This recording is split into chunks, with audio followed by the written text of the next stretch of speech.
Entonces, solo para el video, rápidamente, estamos viendo un repaso de modelos estocásticos lineales con el ejemplo de, por ejemplo, una producción de orden 0 y una degradación de orden 1 de alguna biomolécula o un bioente X, por ejemplo, número de cocos en una palmera, con el ejemplo de el lunes, o bien la producción de alguna proteína dentro de una célula, por ejemplo, proteína verde fluorescente con parámetros alfa y delta.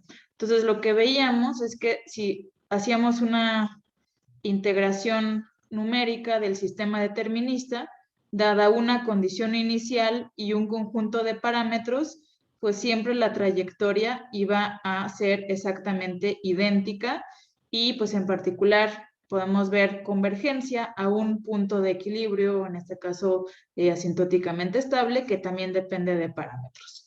Entonces, bueno, en el caso de un modelo con un solo punto de equilibrio, pues este punto de equilibrio es único, obviamente, por definición.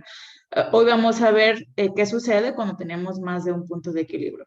Luego veíamos que si le metíamos ruido a este sistema determinista, ya sea ruido intrínseco por medio de un algoritmo de Gillespie o bien un algoritmo de Gillespie básicamente lo que acepta es que cada una de estas dos o n en general reacciones de mi sistema son eventos inherentemente estocásticos. Es decir, que hay una probabilidad asociada que ocurra la reacción 1 y una probabilidad asociada que ocurra la reacción 2.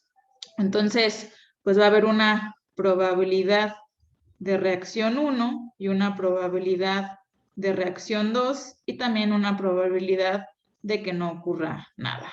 Y esto es lo que simulamos, que ayer aprendieron a simular con algoritmo de Gillespie.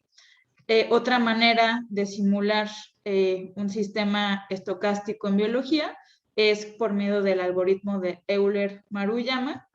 Entonces, lo que hacían aquí es en justamente el tiempo en que quieren hacer su integración, la reconstrucción de su trayectoria, cada delta t intervalos de tiempo, se simula el sistema determinista, pero después se le añade un término de ruido.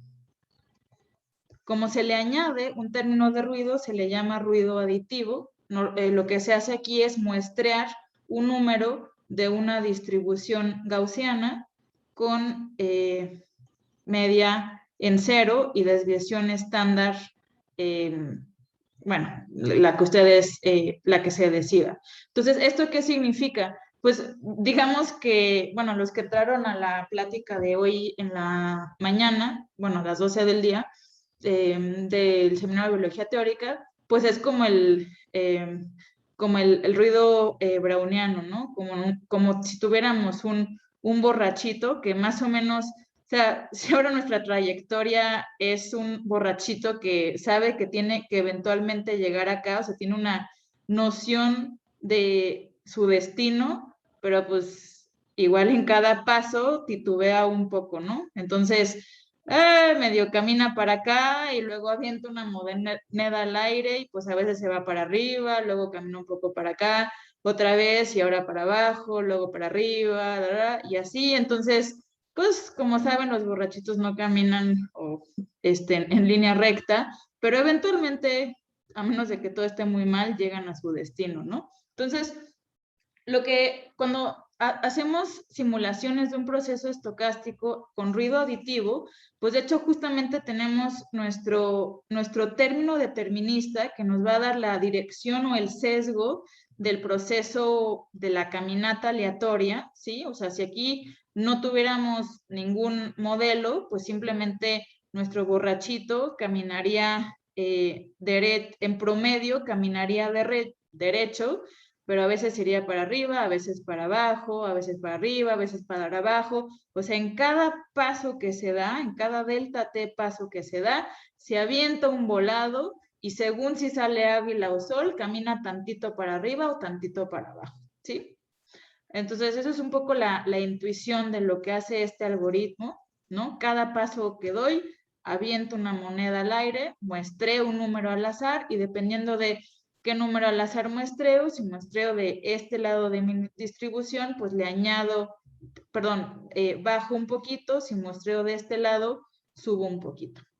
Entonces, lo que hacemos con esto es justamente simular diferentes realizaciones de nuestro proceso estocástico que corresponden a simular individuos o moléculas o células o cocos o palmeras en una población biológica, lo voy a poner entre paréntesis,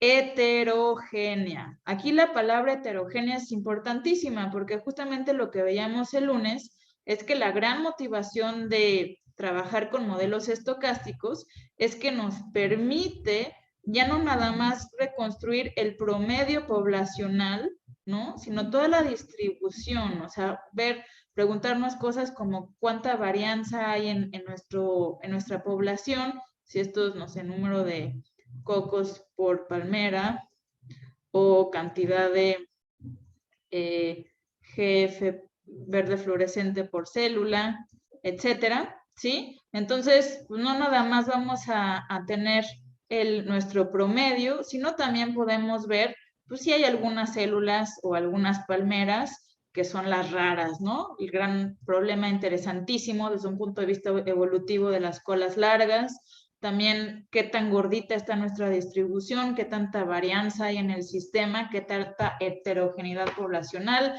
etcétera, etcétera, etcétera. Entonces, vimos que pues justamente con este algoritmo de Euler-Maruyama lo que nos permite es simular ruido extrínseco, que básicamente, o sea, como justamente lo que se hace es perturbar a nuestro sistema determinista con un término ruidoso. Entonces, es un poco ser humildes y aceptar que hay un proceso que yo no conozco, que además de mis dos procesos deterministas, en este caso, dos, en general n, puede afectar la concentración o la cantidad de mi variable que estoy describiendo.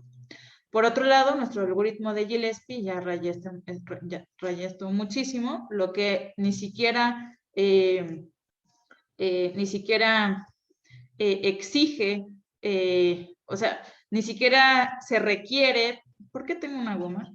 Ya, ahora sí, ni siquiera se requiere asumir que tenemos incertidumbre en el proceso, incluso si pensáramos que conocemos perfectamente bien todas las n, en este caso n igual a 2 reacciones que afectan el comportamiento de nuestro sistema, incluso entonces podemos pensar que dado que las reacciones son procesos intrínsecamente estocásticos, vamos a muestrear la probabilidad, bueno, vamos a aproximarlos por medio de una probabilidad de que sucedan. Entonces, lo que hacemos en el algoritmo de Gillespie es construir en cada delta t paso del tiempo estas distribuciones de probabilidad, ¿sí?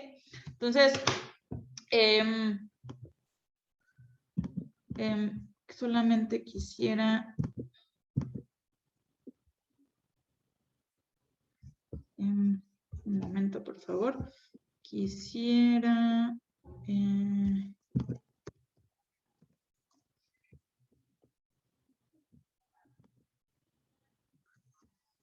mostrarles, yo sé que ayer hicieron una práctica, pero quisiera otra vez mostrarles nada más a manera de repaso, que es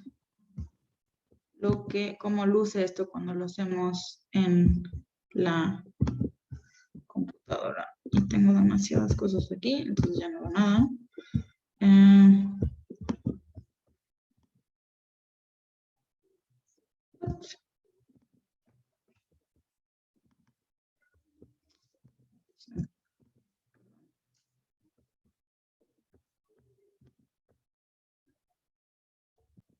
Un ejemplo computacional de esto que acabamos de ver, el ejemplo de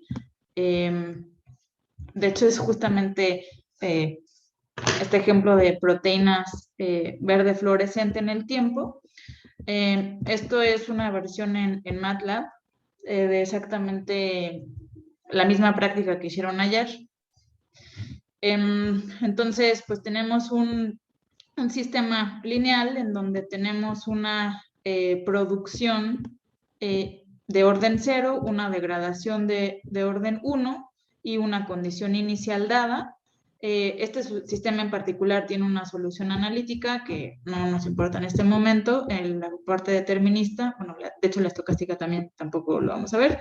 Podemos asignarle valores de parámetros fijos y esto es una, y bueno, en este caso lo que hacemos es escribir el algoritmo de Gillespie. Yo estoy bueno, ayer no estuve en su práctica, pero me parece que utilizaron una paquetería para simularlo, entonces no voy a perder mucho tiempo en explicar cómo funciona. Si les interesara, hay mucho material al respecto y de hecho prácticas que tenemos en el GitHub y demás, pero nada más mencionar que pues justamente lo que se hace en cada una de las iteraciones, en cada uno de los intervalos de tiempo, lo primero que se hace es muestrear el tiempo en la que la siguiente reacción va a suceder de una distribución dada y posteriormente se muestrea cuál es de las dos reacciones la que va a suceder.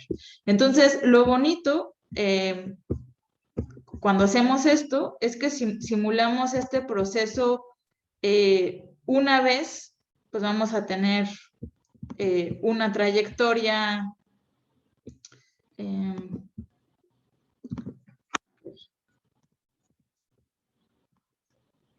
hacer una sola trayectoria. Bueno, no sale nuestra distribución, ¿no? Sí pueden ver todas las pantallas, ¿verdad? ¿Pueden ver la figura? Sí. Gracias. Entonces, fíjense, esto es como un poco el dibujito que acabamos de hacer en el pizarrón.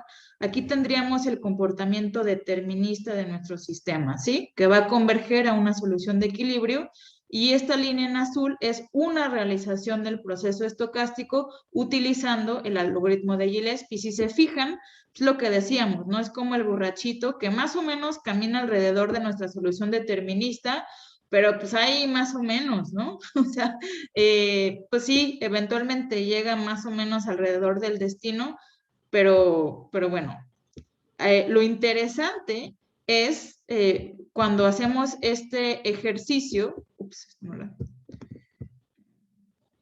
algo de la tesis de su compañero Isaac. ¿Dónde quedó? Aquí. Si hacemos este proceso 10 veces ahora, digamos que simulamos 10 células, entonces, ¿qué es lo que vamos a observar? Pues fíjense, cada una, o sea, en realidad cada celulita, pues no se parece tanto, o sea, son diferentes entre ellas, pero fíjense cómo el promedio poblacional, que anteriormente, pues como n era igual a 1, el promedio era igual a la trayectoria, esa loquilla que observamos, el promedio, pues ahí más o menos se va acercando al comportamiento determinista, ¿correcto? ¿Qué sucede si ahora en vez de hacer 10 realizaciones, hago 100 realizaciones? ¿Qué le va a suceder a esta línea azul que corresponde al promedio poblacional? ¿Quién me dice en 3, 2, 1? Se va a aproximar más. Exactamente. ¿A qué? A la línea determinista. Exactamente. A ver, vamos a hacer el experimento.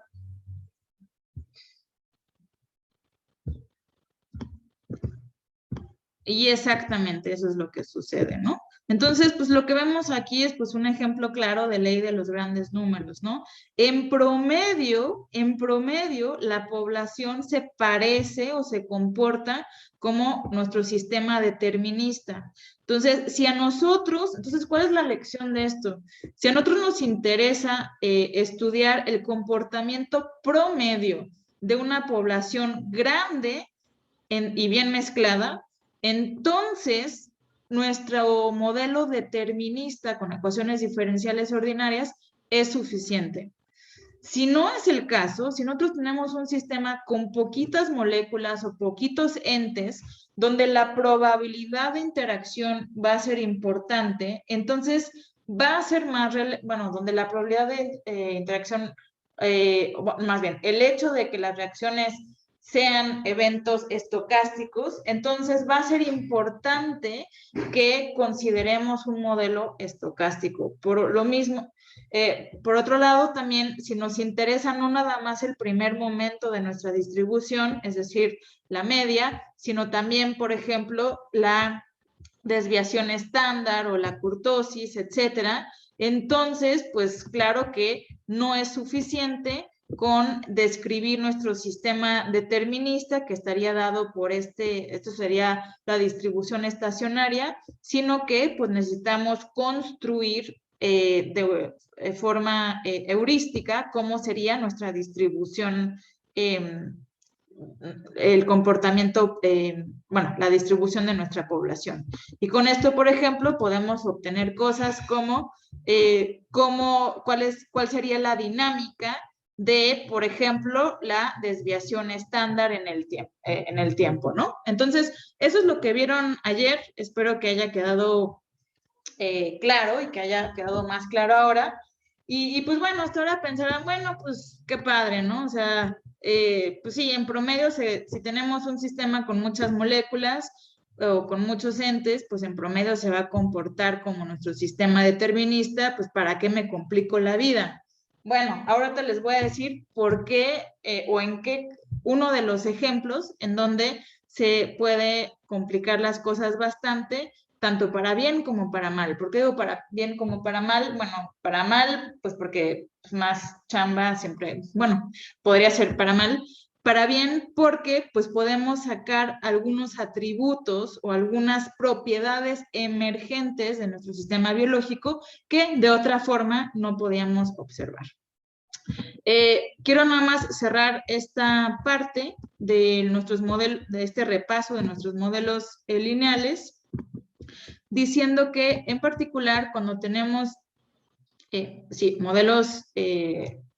modelos lineales, de hecho es equivalente, se puede demostrar por lo que se llama aproximación de Van Kampen, que es equivalente simular ruido aditivo por medio de, por ejemplo, algoritmos de Euler-Maruyama y algoritmo de Gillespie. Entonces, pues hasta ahora, o sea, si tienen ustedes un sistema estocástico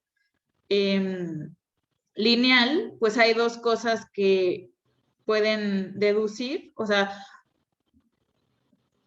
un mensaje importante en este curso y en general cuando se hacen modelos matemáticos es que siempre es deseable, o sea, nosotros podemos meterle tanta complicación al modelo como queramos, ¿no? O sea, podríamos meterle más variables, que sea estocástico, que sea espacialmente explícito, que los parámetros los saquemos de quién sabe dónde, pero acuérdense que la elección del tipo de modelo que vamos a tener siempre va a depender de la pregunta de investigación que queremos.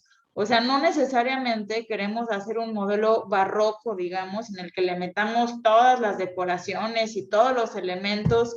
Pues más bien depende cuál es la pregunta que quieren responder. Entonces, por eso es importante que consideren que si ustedes la pregunta de investigación que tengan, si tiene que ver simplemente con describir un comportamiento promedio de una población, pues ¿para qué se meten en estos rollos, no? Por otro lado, si les interesa, si saben que la población puede estar sometida a ruido, pero es un tamaño poblacional muy grande, pues también pueden decir, bueno, pues ¿para qué me lío si el comportamiento determinista es una buena descripción del promedio poblacional? Y por otro lado, también si tienen un sistema que es lineal, pues también pueden pensar, bueno, pues ¿para qué me meto en líos de simular el algoritmo de Gillespie si la aproximación de Van Kampen, que puedo simular con algoritmo de Euler-Maruyama, es suficientemente buena?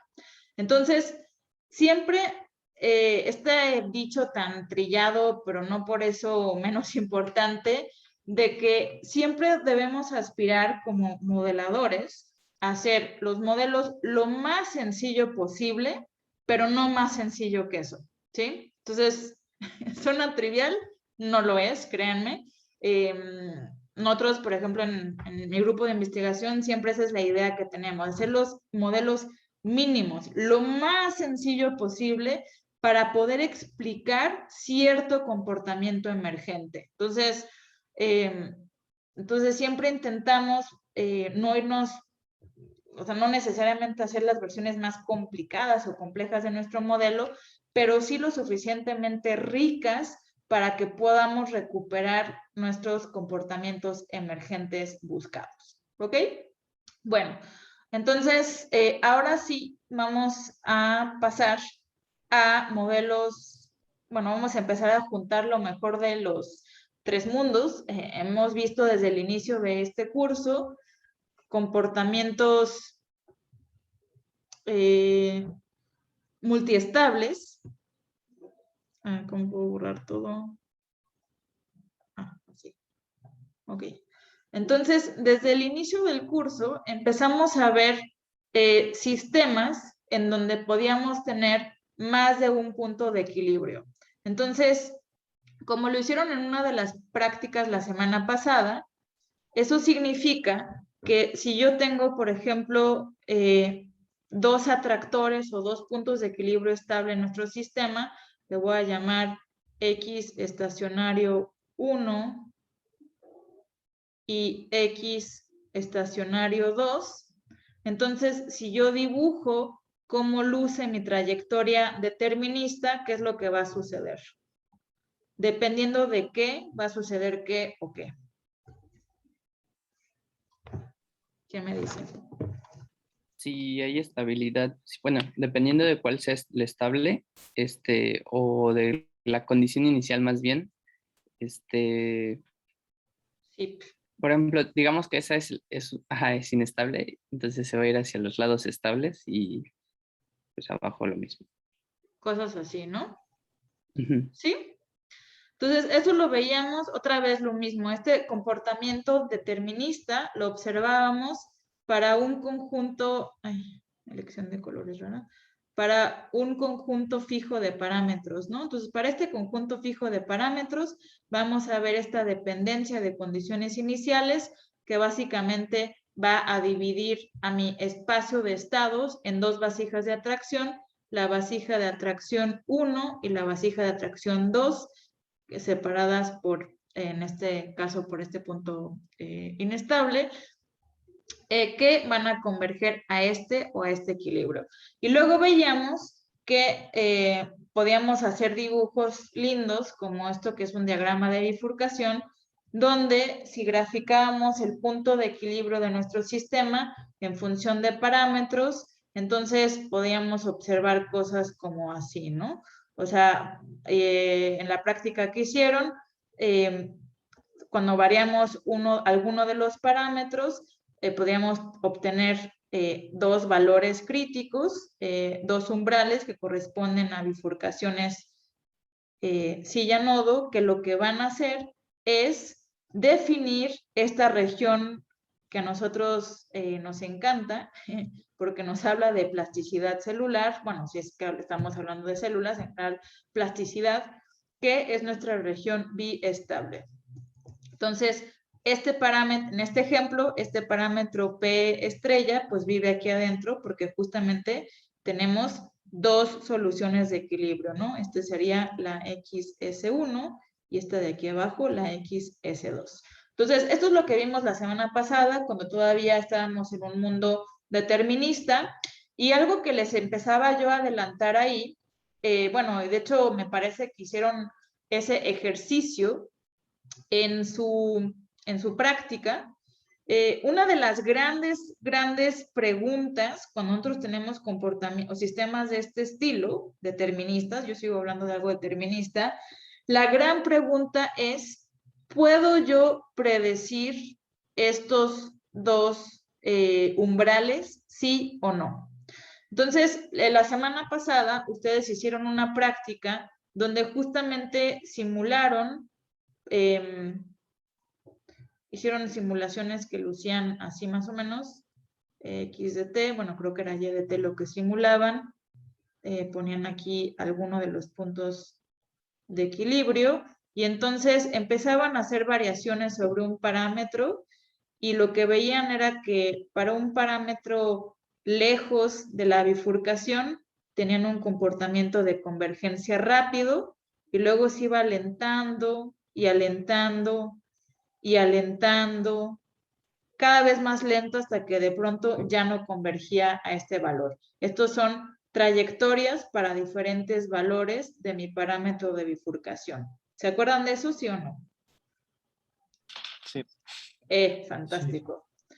Bueno, esto es una característica, o sea, la razón por la que esto ocurre es porque cuando bueno, en este caso, bueno, hice el dibujo al revés, pero este punto de equilibrio, si, bueno, ok, supongamos que esto está, maldición, bueno, no importa, ok, es algo así, es que está al revés esto, ¿sí? Entonces estamos aumentando nuestro parámetro de bifurcación, ¿no? De aquí para acá y nos estamos acercando a este umbral, que voy a llamar P+. Y lo que está sucediendo aquí es un fenómeno que se llama alentamiento crítico, ¿sí? Alentamiento crítico. Lo voy a escribir bonito porque es importantísimo. Krishna. ¿Ok? Y esto sucede, esto que ustedes ya observaron empíricamente, bueno, en las simulaciones de la semana pasada, ¿sí? Esto está íntimamente ligado con el concepto de resiliencia. Seguramente en ecología lo han escuchado, ¿no? En ecología y quizás en alguna otra disciplina también. O sea, es la capacidad de un sistema de regresar a una condición homeostática o de cierto equilibrio después de una perturbación, ¿correcto? Entonces, en este caso, la perturbación que le estoy metiendo a mi sistema es una perturbación en mi condición inicial, ¿correcto? Entonces, o sea, lo estoy desviando de su punto de equilibrio a una delta distancia de este punto de equilibrio. O sea, si yo empiezo en una condición inicial alejada del equilibrio, pues estoy perturbando mi sistema. Aún así, mi sistema está regresando al punto de equilibrio, pero entre más me acerque a la bifurcación catastrófica, digamos que aquí arriba todo está bien, aquí abajo todo está mal. Mientras más me acerque yo a esta bifurcación, a esta catástrofe, a este punto de catástrofe, a este umbral, pues más se va a tardar el sistema a regresar a ese punto de equilibrio hasta que de pronto ya no va a ser capaz de regresar a él, ¿sí? Entonces, esto es un concepto importantísimo cuando tratamos este tipo de sistemas. Y ya vimos desde el día 1 casi de este curso que este tipo de sistemas multiestables son muy comunes en biología. Lo vimos en plasticidad celular con células T, lo vimos en el modelo de ciclo celular de Angeli, lo vimos en modelo de apoptosis, lo vimos en modelos de inflamación, en las diapositivas que les puse, lo vimos en modelos de comunidades ecológicas y lo leyeron ustedes para el día de hoy en el artículo de Schaeffer sobre que también toca el tema de comunidades ecológicas. Entonces, esta resiliencia, pues es importantísimo y es un marcador, o sea, fíjense cómo nos está indicando, o sea, cuánto tiempo se tarda el sistema en recuperarse ante una perturbación, nos está indicando qué tan lejos estamos de la catástrofe. Entonces, es algo bien importante, que además, nuevamente, nos habla acerca de este balance entre plasticidad y robustez, ¿no? O sea, aquí el sistema se sigue recuperando, se tarda más, se sigue recuperando, sigue siendo robusto y de pronto, ¡pum!, plástico, ¿sí? O sea, ya, o sea, este balance se ve aquí claramente. Entonces, ahora, ¿cuál es el problema? ¿Por qué les estoy hablando yo de estos comportamientos deterministas? si estamos en el módulo 3, modelos estocásticos. Bueno, la razón por la cual les estoy hablando de eso es porque imagínense, si yo tengo supongamos un paciente o un ecosistema, y yo quiero saber qué tan lejos está o cerca está de que pues le vaya muy mal, ¿sí? Entonces, yo no puedo perturbarlo de esta forma. O sea, yo, por ejemplo, un lago donde pienso que está a punto de eutroficarse así horrible, no puedo ir a meterle basura para ver si se sigue recuperando, o más nutrientes, o menos algas, o no sé bien cuál es el proceso ahí. O si yo tengo un paciente, ¿sí? Que yo creo que tal vez está a punto de enfermarse así súper grave, por ejemplo, una enfermedad de la piel, que es a lo que yo me dedico, por eso pongo ese ejemplo, pues ni modo de ir a rascarle, bueno, se hacen ciertos rascados en la piel como para ver si ahora se sigue recuperando o si ya va a caer en este atractor de fatalidad. No puedo hacer eso. No puedo hacer estos experimentos de perturbación de mi sistema, aunque esto es justamente lo que me indicaría qué tan vulnerable, otra palabra importante, qué tan vulnerable es mi sistema biológico. Entonces, ¿qué es lo que hago? Lo que puedo hacer, si yo voy a intervenir, o si yo voy a, más bien, si yo no quiero intervenir, pero lo que quiero hacer es diagnosticar. O sea, quiero diagnosticar qué tan bien o mal está un sistema biológico, y lo único que puedo hacer es observarlo. O sea, yo no puedo perturbar, pero sí puedo observar. Entonces, lo que puedo hacer ahí es sacar ventaja del hecho de que mi sistema biológico no es determinista. ¿Y por qué? Porque ningún sistema biológico en este universo es determinista, punto final. Entonces, ¿qué es lo que puedo hacer? Pues puedo ver que este alentamiento crítico se va a ver reflejado en marcadores estadísticos.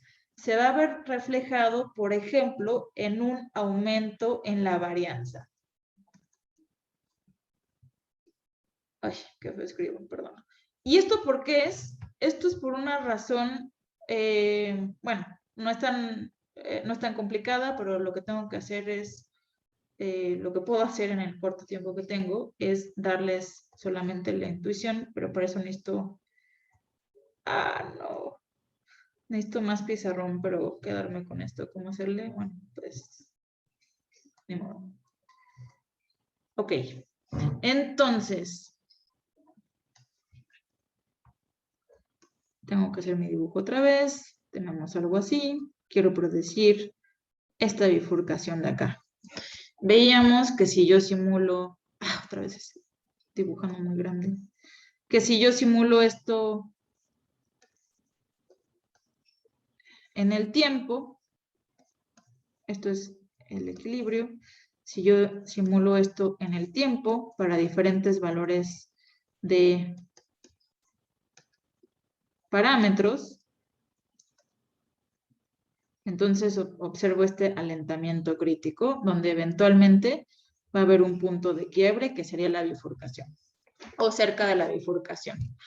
Pero vimos también que esto, para hacer este experimento en un modelo determinista, tendría yo que hacer una perturbación donde desvío a mi sistema de un equilibrio, por ejemplo, metiéndole, no sé si es un paciente, tendría que aumentar sus síntomas, o sea, dañarle más todavía su piel, o meterle más bacterias, o quitarle o ponerle los antibióticos. Es algo que no se puede hacer normalmente, o sea, yo solamente puedo observar, no puedo intervenir. O si es un ecosistema, pues meterle más especies invasivas, ¿no? Entonces, no puedo hacer esto. Por lo que sí puedo hacer es aprovechar la siguiente propiedad. Cuando yo tengo un sistema biestable, o que tiene la posibilidad de un comportamiento biestable, dentro, esto también lo vieron la semana pasada, dentro de este intervalo de biestabilidad, cada uno de los puntos de equilibrio va a estar asociado a una cuenca de atracción. Ustedes en la práctica de Angeli hacían dibujitos o veían dibujitos así, ¿no? O sea, donde esto era X1, esto era Y2, entonces aquí dibujábamos a la separatriz y cuando aumentábamos nuestro parámetro de bifurcación, la separatriz se podía hacer más y más pequeña, ¿sí? Voy a exagerarlo, esta es la separatriz del punto bueno, porque separa esta es la atracción, la cuenca de atracción del valor deseado, se hace más y más pequeña, hasta que de pronto desaparece en este valor umbral, ¿correcto? ¿Se acuerdan de esto? Esto lo vieron la semana pasada. Ahora, no nada más, y bueno, de hecho también lo vimos indirectamente cuando veíamos redes booleanas, ¿no? Cómo cambiaban los tamaños de cuenca de atracción. Ahora, esto cambio en los tamaños de cuenca de atracción, bueno, es no nada más el tamaño de las cuencas de atracción, sino también qué tan atractivos son los puntos de equilibrio, es decir, el campo vectorial también se ve afectado. Se hace más débil la atractividad, digamos, o sí, la fuerza, por decirlo de alguna forma, que nos empuja hacia este punto de equilibrio y más fuerte, ¿sí? Las flechitas se hacen más grandes hacia este punto de equilibrio. Esta es la razón por la cual observamos el alentamiento crítico, porque la velocidad de convergencia que está asociada a la geometría del campo vectorial se va a hacer más y más débil conforme nos acercamos a los valores umbral. Frecuentemente, y esto lo vieron en el artículo que leyeron para hoy, esto se dibujan las cuencas de atracción así, ¿no? O sea, si tenemos aquí la cuenca de atracción del punto de equilibrio deseado, aquí del equilibrio no deseado, entre más nos acerquemos a esta bifurcación donde se va a perder el valor, el punto de equilibrio deseado, pues más planita, voy a usar otro color, más planita, digamos, se va a volver esta cuenca de atracción y más profunda la cuenca de atracción no deseada. Entonces, como se vuelve más planita, ahora imagínense que yo le meto a este paisaje que se llama potencial, ¿sí? Que es, que yo le meto aquí una caniquita, ¿sí? O sea, yo le meto aquí a mi espacio fase una canica y entonces, entre más profunda sea la cuenca de atracción, más rápido va a converger a el equilibrio en cuya cuenca de atracción nos encontramos. Si la cuenca de atracción es más somera, pues más tiempo se va a tardar en converger. Y de hecho, voy a volver a dibujar mi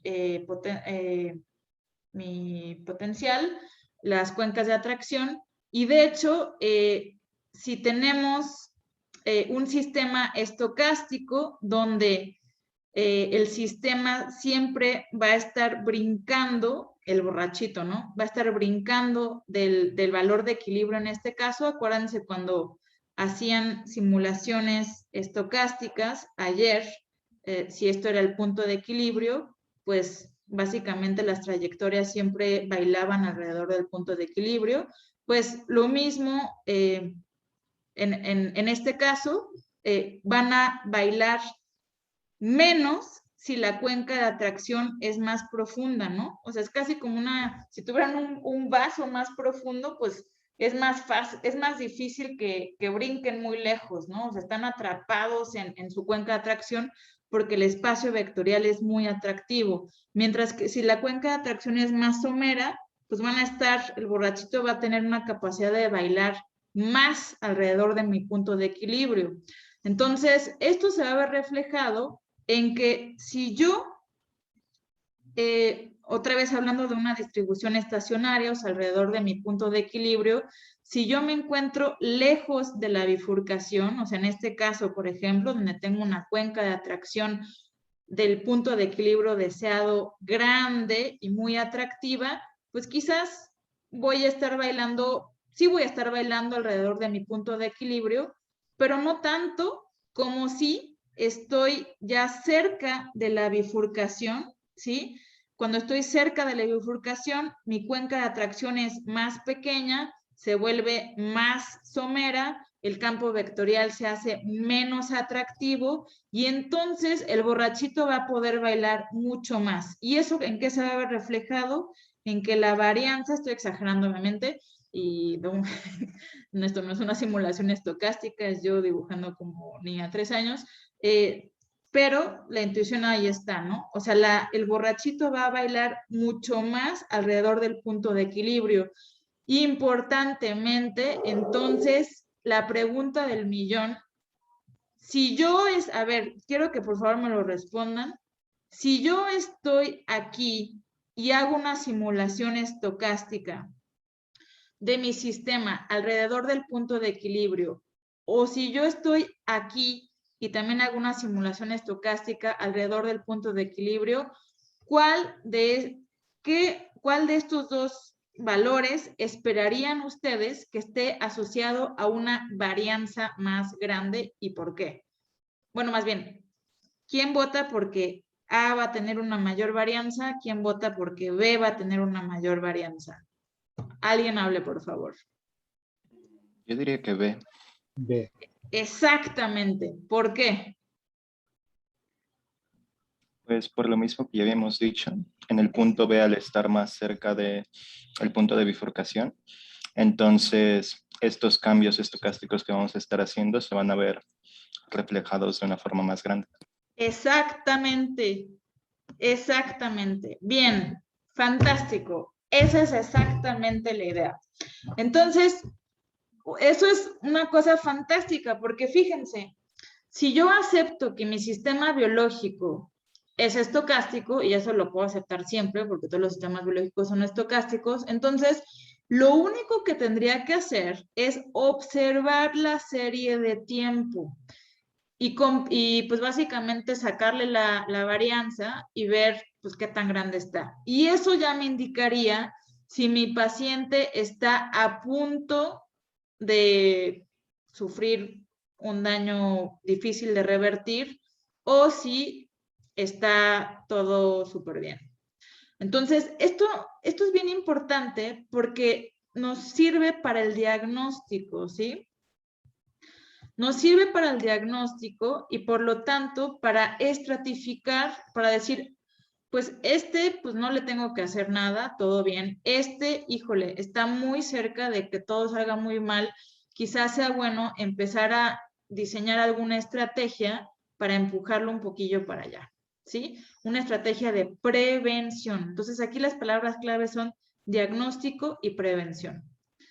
Entonces, eso es exactamente la intuición. Esto es la esperanza, no esperanza desde el punto de vista estadístico, sino lo que nosotros pensaríamos que tendría que pasar dados las propiedades dinámicas de mi sistema cerca de una bifurcación. La práctica que van a hacer mañana, que es la última del curso y es la más ambiciosa, y de hecho la que no tiene respuesta definitoria, se lo digo desde ahora, justamente explora esta propiedad. Pero antes, entonces hasta ahora pensarán, bueno, pues fantástico, todo bien, vamos a, lo que esperaríamos ver en el mundo ideal sería entonces que si yo tengo mi parámetro de bifurcación, yo aquí tengo mi valor umbral, ¿sí? Este de acá. Lo que yo esperaría ver en un mundo ideal, si ahora yo aquí grafico la varianza, es un subidón loco acá, ¿sí? Efectivamente, esto, o sea, un subidón loco en la varianza que me indica que me estoy aproximando a esta bifurcación. Esto efectivamente se puede observar, pero no en todos los sistemas y no con todos los tipos de ruido y no en todas las variables. ¿Qué quiero decir con esto? Esto es un tema, bueno, que a mí al menos me parece interesantísimo. Todavía no está totalmente explorado. Se saben ya muchas cosas, pero hay algunas otras cosas que no se saben. Entonces, por ejemplo, algunas de las cosas que pueden salir mal en esta, o sea, con salir mal me refiero a que no observemos este comportamiento tan bonito de un subidón en un marcador estadístico como lo es la varianza, que nos indica una inminente bifurcación.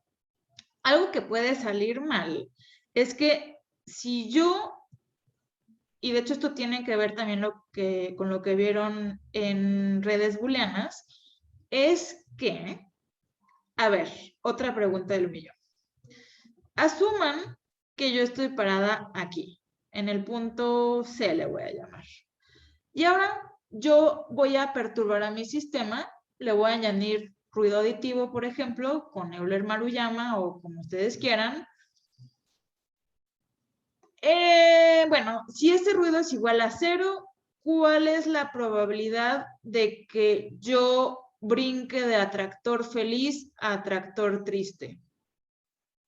Bueno, de atractor 1 a atractor 2. En un sistema determinista, ¿cuál es la probabilidad de que yo brinque de un punto de equilibrio estable a otro punto de equilibrio estable? ¿Quién me dice? 0. Exactamente, 0, ¿no? Esto ya lo discutimos desde módulo 1. Si yo le meto ruido, ¿cuál es la probabilidad? Bueno, más bien, sí, bueno, ¿cuál es la probabilidad de que yo brinque de un atractor 1 a un atractor 2 en tiempo finito? 1. Pues no necesariamente 1, pero sí mayor a 0, ¿no? Es lo que veíamos en los sistemas en booleanos. ¿Se acuerdan justamente nuestra matriz que llamaban EL en el examen y en la práctica de Juanito? Veíamos todas las desviaciones de la diagonal, que en el sistema determinista era 1, en el sistema estocástico, pues se volvían más pequeños, menores a 1, ¿sí? Pero más grandes de 0. Y, bueno, los elementos fuera de la diagonal se hacían, les vamos a llamar épsilon, pequeños, pero diferentes de 0, ¿correcto? En este caso, cuando tenemos un sistema biestable, pues nuestra matriz EL, para utilizar la misma terminología que hace un par de semanas, pues es una matriz de 2 por 2, ¿no? Donde tenemos un atractor 1, atractor 2 versus atractor 1, atractor 2. Entonces, lo importante es que entonces, si yo simulo mi proceso estocástico durante del tiempo 0 al tiempo t final, ¿sí? El que yo quiera, pero un tiempo final finito, o sea, menor a infinito, que es la ventana del tiempo en el cual voy a observar mi sistema, entonces es posible que yo brinque para acá. Si yo doy un brinco así, le voy a meter una perturbación bárbara a mi trayectoria y entonces lo que va a suceder, de hecho, si yo tengo brincos entre atractores, esto le va a meter un ruidazal brutal.